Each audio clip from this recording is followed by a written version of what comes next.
మనందరికీ term insurance అంటే ఏంటో తెలుసు. రోజు యాడ్స్ వస్తూనే ఉన్నాయి. నాలాంటి వాళ్ళు కూడా టర్మ్ ఇన్సూరెన్స్ తీసుకోండి అని చెప్తూనే ఉన్నారు కదా. ఇంతమంది చెప్తున్నారు కదా అని చెప్పి తీసుకుందామని ఎంక్వైరీ స్టార్ట్ చేస్తే మార్కెట్లో 12 టర్మ్ ఇన్సూరెన్స్ కంపెనీలు ఉన్నాయి. ప్రతి కంపెనీకి డిఫరెంట్ ప్లాన్స్ ఉన్నాయి. మళ్ళీ ఇలా టోటల్ గా ఇండియాలో చూసుకున్నట్లయితే 50 కంటే ఎక్కువ ప్లాన్స్ ఉన్నాయి. ఈ 50 ప్లాన్స్ లో ఏ ప్లాన్ మంచిది? సరే, ఒకటి చూస్ చేసుకున్నారు, ఎంక్వైరీ చేసి ఒక ప్లాన్ ని చూస్ చేసుకున్నారు అనుకుందాం. ఆ తర్వాత కవరేజ్, ఎంత కవరేజ్ పెట్టుకోవాలి? 50 లక్షల, కోట, 2 కోట్ల, 3 కోట్ల? చాలా మందికి క్లారిటీ లేదు. సరే, కోటి పెట్టారు అనుకుందాం. ఆ తర్వాత టర్మ్ అనగా ఎన్ని ఇయర్స్ వరకు కవరేజ్ కావాలి మీకు? 60 ఇయర్స్ వచ్చేంత వరకు, 80 ఇయర్స్ వచ్చేంత వరకు, 99 ఏజ్ వచ్చేంత వరకు? అసలు ఎంత టర్మ్ ని చూస్ చేసుకోవాలి? ఇది కూడా చాలా మందికి క్లారిటీ లేదు. ఫర్ ఎగ్జాంపుల్, మీకు 60 ఏజ్ వచ్చేంత వరకు పెట్టుకున్నారు అనుకుందాం. మీరు ఆఫ్లైన్లో తీసుకుంటున్నారు. మీ ఇన్సూరెన్స్ ఏజెంట్ అడుగుతారు, సార్ రైడర్స్ కావాలా? మంచి రైడర్ ఉంది, యాడ్ చేయమంటారా అంటారు. అసలు రైడర్స్ అంటే ఏంటి? ఏ రైడర్ని యాడ్ చేసుకుంటే మంచిది? మనకి క్లారిటీ లేదు. ఎగ్జాంపుల్గా ఒక రైడర్ చెప్పారండి, ఆ రైడర్ని ఆయన అయితే యాడ్ చేశారు. ఇప్పుడు మెయిన్ థింగ్ ప్రీమియం, మీ ఇయర్లీ ప్రీమియం ఇంత అని చెప్పి ఆయన చెప్తారు. మనం షాక్ అవుతాం, అమ్మో అంతా, కాస్త తగ్గించండి అంటే అతను ఏం చేస్తాడో తెలీదు. కవరేజ్ అంతే ఉంటుంది, టర్మ్ అంతే ఉంటుంది, అయినా కూడా ప్రీమియం తగ్గిస్తాడు. ఇలా తగ్గించడం వల్ల చాలా మార్పులు మన ప్లాన్లో వస్తాయి. అసలు ఏమేమి మార్పులు రావడానికి ఛాన్స్ ఉంది? ఇన్ని డౌట్స్ మీకు కనుక ఉంటే ఈ వీడియోలో ఫుల్ క్లారిటీ నేనైతే ఇస్తా. అసలు ఎంత కవరేజ్ని పెట్టుకుంటే మంచిది, ఎంత ఏజ్ వచ్చేంత వరకు టర్మ్ పెట్టుకుంటే మంచిది, అసలు ఎటువంటి రైడర్స్ని యాడ్ చేసుకుంటే మంచిది, మెయిన్ థింగ్ అండి, మంచి ప్లాన్ని ఏ విధంగా చూస్ చేసుకోవాలి, ఇవన్నీ పిన్ టు పిన్ ఈ వీడియోలో నేనైతే ఎక్స్ప్లెయిన్ చేస్తా. సో ఈ వీడియోని లాస్ట్ వరకు చూడండి. అంతేకాకుండా ఇంతవరకు ఈ ఛానల్ని సబ్స్క్రైబ్ చేసుకోకపోతే ఇప్పుడే సబ్స్క్రైబ్ చేసుకోండి. నేను మీ కౌశిక్ మరిడి. ఫస్ట్ వన్ అండి, కవరేజ్ ఎంత పెట్టుకోవాలి? ఇక్కడ చాలా మంది చేసే తప్పు ఏంటంటే కోటి రూపాయల కవరేజ్ని బ్లైండ్గా పెట్టేసుకుంటూ ఉంటారు. అసలు కోటి కవరేజ్ని ఎందుకు చూస్ చేసుకున్నారు అని చెప్పి అడిగితే వాళ్ళు చెప్పే ఆన్సర్, అందరూ ₹1 పెట్టుకుంటూ ఉన్నారు, అందుకనే నేను కూడా ₹1 కవరేజ్ పెట్టుకున్నా అంటారు. అసలు కవరేజ్ అంటే ఏంటి? మనకి రిస్క్ అయిందనుకోండి, ఈ పాలసీ తీసుకున్న తర్వాత మనకి రిస్క్ అయిందనుకోండి, ఎంతైతే కవరేజ్ని మనం పెట్టుకుంటామో అంత డబ్బు బీమా సంస్థ కుటుంబ బ్యాంక్ అకౌంట్లో వేస్తుంది. మనం లేకపోతే మన కుటుంబానికి ఆ ₹1 వెళ్తాయి. బ్లైండ్ గా కోటి పెట్టుకోకూడదు. దీనికంటూ ఒక ఫార్ములా ఉంది. ఇది మారొచ్చు, నాకు వేరే ఉండొచ్చు, మీకు వేరే ఉండొచ్చు. ఈ ఫార్ములా ప్రకారంగా మనం తీసుకునే కవరేజ్ మారొచ్చు. అసలు ఆ ఫార్ములా ఏంటి? బేసిక్ గా చెప్పాలంటే మీరు ఎంతైతే సంవత్సరానికి సంపాదిస్తున్నారో ఇంటూ 15 to 20 టైమ్స్. నన్ను అడిగినట్లయితే 20 టైమ్స్ తీసుకోమని చెప్తా. ఎగ్జాంపుల్గా మీరు సంవత్సరానికి 12 lakhs మీరు ఒక్కరే సంపాదిస్తున్నారు. మీ కుటుంబంలో మీ కుటుంబ ఖర్చు కూడా ఆల్మోస్ట్ అంతే సరిపోతుంది, ఇన్వెస్ట్మెంట్లతో సహా ఆ 12 lakhs సరిపోతుంది అనుకుందాం. సో 12 into 20 ఎంత? 2.4 CR, 2,40,00,000 కవరేజ్ ఉంటే మంచిది. ఆగండి, ఇంకా ఉంది. పొరపాటున మీకు లోన్స్ ఉన్నాయనుకోండి, ఆ లోన్స్ ని ఈ 2.4 CR కి యాడ్ చేయాలి. ఫర్ ఎగ్జాంపుల్, మీకు లోను 30 lakhs ఉంది. సో 2.4 CR కి ఈ 30 lakhs ని యాడ్ చేయండి. అండ్ ఇంకోటి ఉంది, ఫ్యూచర్ గోల్స్. మీకంటూ ఒక గోల్ ఉంది. మీకు పాప ఉందండి, పాప పెళ్లిని గ్రాండ్ గా చేద్దాం అనుకుంటున్నారు, అదే మీ గోల్ అనుకుందాం. సో దానికి ఒక 25 lakhs ఖర్చు అవుతుంది. పెళ్లిని కాస్త మంచిగా చేద్దామంటే 25 lakhs ఖర్చు అవుతుంది. ఆ ఖర్చుని కూడా యాడ్ చేయండి. రేపు మనం లేకపోతే పెళ్ళి మనం అనుకున్నట్టే జరగాలి కదా. అనుకున్నట్టే జరగాలంటే డబ్బు వెళ్ళాలి కదా, 25 lakhs. సో ఆ డబ్బును కూడా యాడ్ చేయండి. సో దీని నుండి ఒకటి మైనస్ చేయాలి. ఏంటి? ఇన్వెస్ట్మెంట్స్. మీరు ఆల్రెడీ మ్యూచువల్ ఫండ్స్లో అక్కడ ఇక్కడ మంచిగా ఇన్వెస్ట్మెంట్ చేశారు. ఎంత చేశారు? 15 lakhs చేశారండి. ఆ 15 lakhsని మైనస్ చేయండి. ఎంతైతే వస్తుందో అంతా మీ కవరేజ్ ఉంటే మంచిది. సో మీ ఎగ్జాంపుల్లో చూసుకున్నట్లయితే 12 lakhs సంపాదన. సో మనం లేకపోయినా కూడా 20 years సంపాదన వాళ్ళకి వెళ్ళాలి. సో 12 into 20 2.4 CR, దానికి 30 lakhs యాడ్ చేయండి. అండ్ మీ గోల్ పెళ్లి 25 lakhs యాడ్ చేయండి. దాని నుండి 15 lakhsని మైనస్ చేయండి. అంతా లెక్కేస్తే 2.8 CR, 2,80,00,000. సో మీ కవరేజ్ 2,80,00,000 ఉంటే మంచిది. చూడండి, మీరు బ్లైండ్ గా ₹1,00,00,000 కవరేజ్ పెట్టుకుంటే ఎంత లాస్ అయ్యేది మీకు. అండ్ ఇక్కడ ఇన్ఫ్లేషన్ కూడా ఉంటుంది, దాన్ని కూడా మైండ్ లో పెట్టుకోవాలి. ఇన్ఫ్లేషన్ ఉంది కాబట్టే 20 టైమ్స్ అని చెప్పా. ఈ రోజు ₹1,00,00,000 ఫ్యూచర్ లో ₹1,00,00,000తో సమానం కాదు, దాని విలువ ఖచ్చితంగా తగ్గుతుంది. అందుకనే 20 టైమ్స్ అని చెప్పా. అర్థమైందా అండి? సో మీ కవరేజ్ ఈ విధంగా మీరైతే ఫిక్స్ చేయాలి. ఒకవేళ మాకు తెలియదండి, ఇవన్నీ మా వల్ల కాదు, ఒక ఎక్స్పర్ట్తో నేను మాట్లాడాలి అనుకున్నట్లయితే డిటో ప్లాట్ఫామ్ ఉంది. మీకు కావాలంటే లింక్ కింద డిస్క్రిప్షన్ లో పక్కన కామెంట్స్ లో ఇచ్చా. సో మనం ఆ లింక్ ని క్లిక్ చేసి బేసిక్ సమాచారం ఇచ్చి రిక్వెస్ట్ కాల్ బ్యాక్ మీద క్లిక్ చేస్తే వెంటనే మీకు IRDAI సర్టిఫైడ్ ఎక్స్పర్ట్ కాల్ చేస్తారనమాట. సో మనం చెప్పొచ్చు, నేను టర్మ్ ప్లాన్ తీసుకుందాం అనుకుంటున్నా, ఎంత కవరేజ్ పెట్టుకోవాలి, ఇవన్నీ అడగండి, ప్రతి డౌట్ ని అడగండి, అన్నీ మీకైతే క్లారిఫికేషన్ వాళ్ళైతే ఇస్తారనమాట. అర్థమైందా? సో అస్తమాట వాళ్ళైతే ఫోన్ చేయరు. ఎప్పుడైతే మీరు రిక్వెస్ట్ కాల్ బ్యాక్ మీద క్లిక్ చేస్తారో అప్పుడు మాత్రమే కాల్ చేస్తారనమాట. సో ఎలాగో IRDAI సర్టిఫైడ్ అడ్వైజర్స్ కాబట్టి ఉన్న డౌట్స్ అన్ని అడిగి క్లారిఫై తెచ్చుకోండి. ఒకవేళ మీకు కావాలంటే వాళ్ళే మంచి ప్లాన్ ని సజెస్ట్ చేస్తారు. వీళ్ళ దగ్గర మీరు తీసుకున్నారనుకోండి, ఫ్యూచర్ లో క్లైమ్ టైంలో వీళ్ళు హెల్ప్ చేస్తారనమాట. అర్థమైందా? సో మీకు కావాలంటే లింక్ ని క్లిక్ చేసి బేసిక్ సమాచారం ఎంటర్ చేసి అక్కడ తెలుగు అడ్వైజర్ అని చెప్పి టైప్ చేయండి అక్కడ. సో తెలుగు వాళ్ళే మీకు కాల్ చేస్తారనమాట. అండ్ వీళ్ళకి 4.9 స్టార్ రేటింగ్ ఉంది అండ్ ఇది బ్యాక్డ్ బై జీరోదా. ఓకేనా? ఇంకా డైరెక్ట్ గా టాపిక్ లోకి వెళ్ళిపోదాం. Next one, second doubt, term ఎంత పెట్టుకోవాలి? కొందరు 99 ఏజ్ వచ్చేంత వరకు టర్మ్ ని పెట్టుకుంటూ ఉంటారు. నన్ను అడిగినట్లయితే అంత అవసరం లేదండి. మీ ఫినాన్షియల్ రెస్పాన్సిబిలిటీస్ ఎప్పుడైతే ఎండ్ అవుతాయో అప్పటి వరకు పెట్టుకోండి. అంటే మీ కుటుంబం మీ మీద ఆర్థికంగా ఎప్పటి వరకు అయితే డిపెండ్ అయ్యి ఉండొచ్చో అప్పటి వరకు పెట్టుకోండి. ఫర్ ఎగ్జాంపుల్, మీ ఏజ్ 30, మీకొక బాబేజు 2 years, మీరు అసలు ప్లానింగ్ చేసుకోవట్లా, ఒకటితో చాలు అనుకున్నారండి. సో మీరు జాబ్ చేస్తున్నారు, మీకు 60 years రాగానే రిటైర్మెంట్ అవుతారు. రిటైర్మెంట్ తర్వాత రిటైర్మెంట్ బెనిఫిట్ చాలా వస్తుంది అండ్ EPFO నుండి పెన్షన్ కూడా వస్తుంది. అంటే 60 years తర్వాత లంసమ్గా మీకంటూ డబ్బు వస్తుంది. సో ప్రెసెంట్ ఏజ్ 30 కాబట్టి మీరు 30 years టర్మ్ ని పెట్టుకున్నారు. అంటే మీకు 60 ఏజ్ వచ్చేంత వరకు ఈ కవరేజ్ ఉంటుంది. 60 లోపు మీకు రిస్క్ అయిందనుకోండి, ఆ డబ్బు వెళ్తుంది. సో 60 కూడా మీరు బ్రతికే ఉన్నారనుకోండి, డబ్బులు రావు. ఎందుకు 60 వరకు పెట్టుకుంటే మంచిది. 60కి రిటైర్మెంట్ డబ్బు చాలా వస్తుంది. సో మీ వైఫ్ కూడా అంత డిపెండెన్సీ ఉండదు, ఆ డబ్బుతో కాలం గడపొచ్చు. అండ్ పిల్లలు అంటారా, ఇప్పుడు ప్రెసెంట్ మీకు 30, మీ బాబేజ్ 2, మీకు 60 వచ్చేసరికి అతనికి ఏజ్ 32 అవుతుంది. 32కి సెటిల్ అయి ఉంటాడు, జాబ్ చేస్తుంటాడు లేకపోతే బిజినెస్ చేస్తుంటాడు, అతని లైఫ్ అతందే.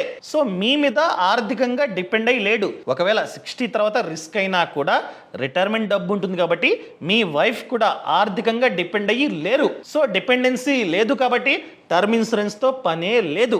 సో కొందరు ఏం చేస్తారంటే 99 ఏజ్ వచ్చేంత వరకు పెట్టుకుంటారు. మీ బాబు అతని కాళ్ళ మీద అతను ఉన్నాడు, వైఫ్ కూడా రిటైర్మెంట్ డబ్బు ఉంది, ఇంకెందుకండి 99 ఏజ్ వచ్చేంత వరకు అసలు ఎందుకు తీసుకుంటాం? నేను లేకపోతే నా వాళ్ళు రోడ్డు మీద పడకూడదు అని తీసుకుంటాం. సో 60 వరకు చాలని నా ఉద్దేశం. అండ్ ఇప్పుడు మెయిన్ థింగ్, మంచి ఇన్సూరెన్స్ ప్లాన్ ని ఏ విధంగా చూస్ చేసుకోవాలి? టర్మ్ ఇన్సూరెన్స్ ప్లాన్ ని మీరు ఫస్ట్ చెక్ చేయాల్సింది క్లైమ్ సెటిల్మెంట్ రేషియో. ఎప్పుడైనా సరే ఆ కంపెనీ యొక్క క్లైమ్ సెటిల్మెంట్ రేషియో 95% కంటే ఎక్కువ ఉండాలి. నన్ను అడిగినట్లయితే 98, 99 ఈ విధంగా క్లైమ్ సెటిల్మెంట్ రేషియో ఉన్న కంపెనీస్ చాలా ఉన్నాయి, వాటిల్లో తీసుకుంటే మంచిదని నా ఉద్దేశం.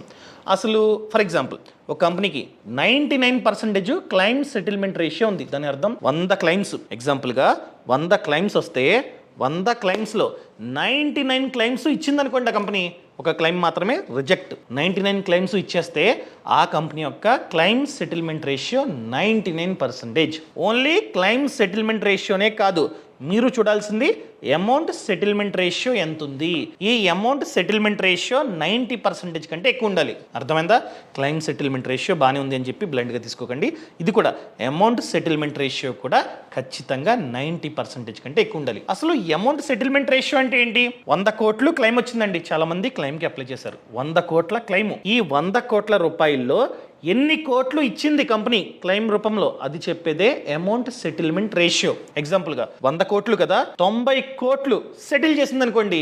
100 కోట్ల క్లెయిమ్లో ఓవరాల్గా 100 కోట్లు, దాంట్లో 90 కోట్లు సెటిల్ చేసి జస్ట్ 10 కోట్లు మాత్రమే ఆపింది, లేకపోతే రిజెక్ట్ చేసింది అనుకుందాం. అలాంటప్పుడు ఆ కంపెనీ యొక్క అమౌంట్ సెటిల్మెంట్ రేషియో 90%. సో తీసుకునే ముందు 90% ఉందా లేదా చెక్ చేసుకోండి. Next solvency ratio.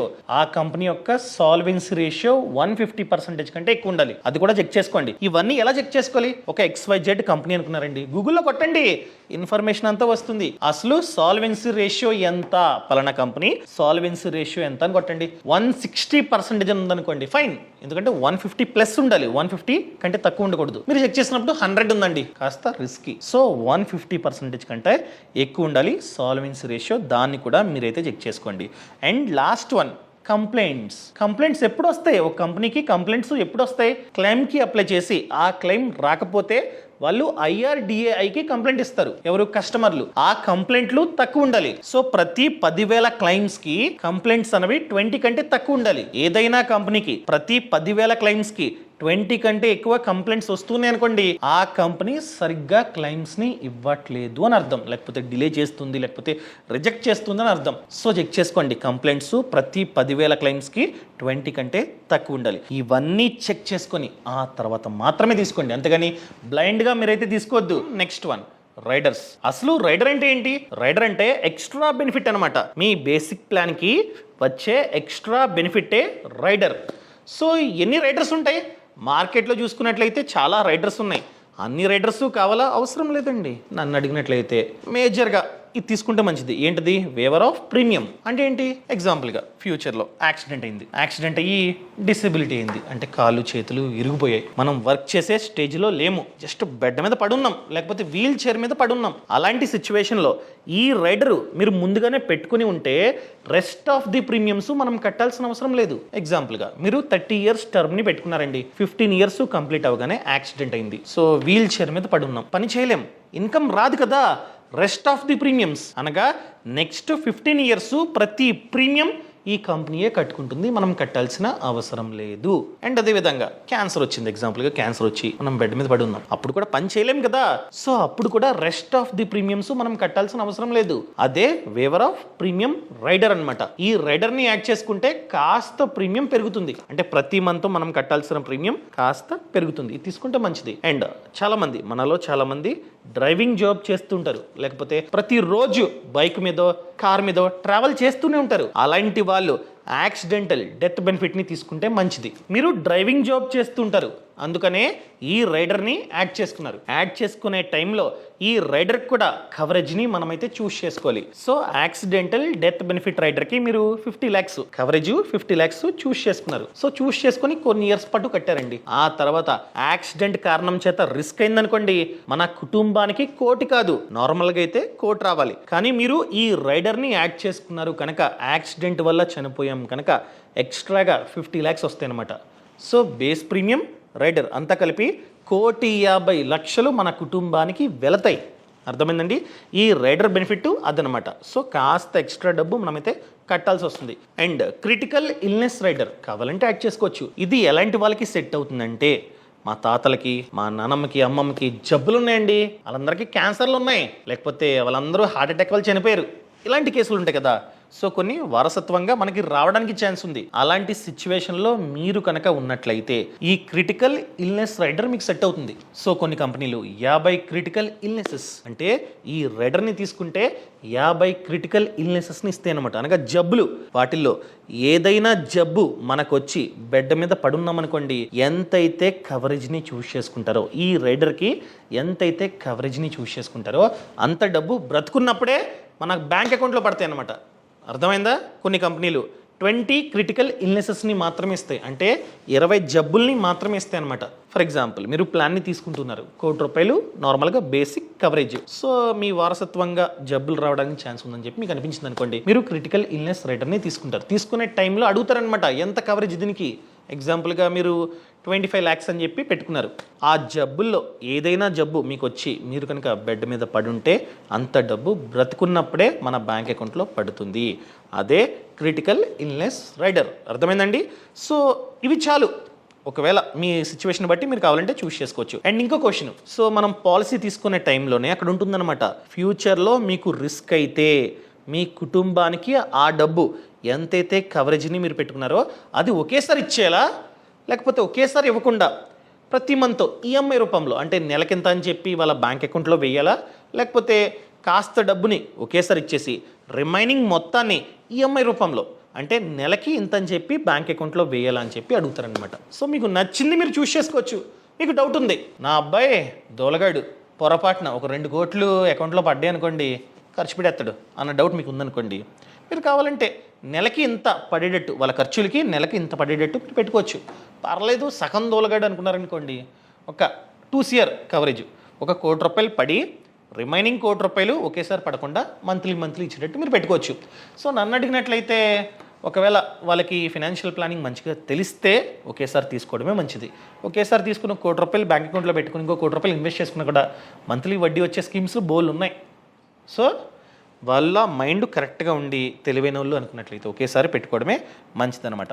And policy తీసుకునే ముందు ప్రతిదీ క్లియర్గా మెన్షన్ చేయండి. మీరు ఆన్లైన్లో తీసుకుంటున్నా ఆఫ్లైన్లో తీసుకుంటున్నారనుకోండి, ప్రతిదీ 10 సార్లు చెక్ చేసుకుని ఎంటర్ చేయండి. మీ పేరు రాయండి, మంచిగా డేట్ ఆఫ్ బర్త్ ప్రతిదీ కరెక్ట్గా మీరైతే ఇవ్వాల్సి ఉంటుందన్నమాట.